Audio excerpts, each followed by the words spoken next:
ఏంద్రా రియాలిటీ అంటే మీ ఆత్మనే మీ రియాలిటీ. మీ భౌతిక శరీరం మీ రియాలిటీ కానే కాదు. మనిషి ఏం చేస్తాడంటే అవసరమైనప్పుడు ఆత్మలాగా తయారవుతాడు, అవసరం ఉన్నప్పుడు వాడు భౌతిక శరీరం అయిపోతాడు. అప్పుడు మీరు గురు సూత్రంని అర్థం చేసుకునే వాళ్ళు గానే గారు. దానికోసమో మీకు ఒక గురు ప్రిన్సిపల్ దగ్గర ఒక ట్రైనింగు, ఒక సాధన ఉండాల.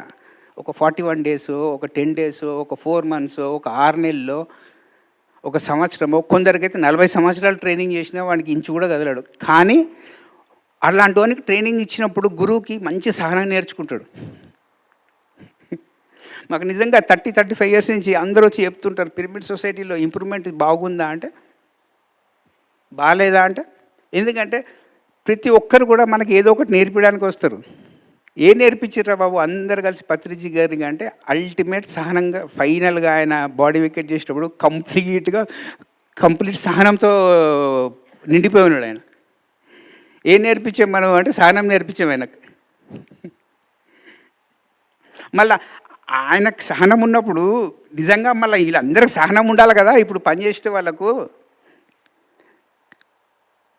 ఇప్పుడు నన్ను అడుగుతారు, సార్ మీకు సహనం కనపడుతుందా పిరమిడ్ సొసైటీలో అంటే, కనపడట్లేదు అంటే ఒకరు తిడతారు, కనపడుతుంది అంటే లోపల తిడుతుంది. చూడండి, సహనము అంటే వేరే వాళ్ళని మొయ్యటమా, లేకపోతే వాస్తవాలకు దగ్గర ఉన్న వాళ్ళని మొయ్యాలా, అవాస్తవాలకు దూరం ఉన్న వాళ్ళని మనం పట్టించుకోవద్దు. That is what is real teaching is.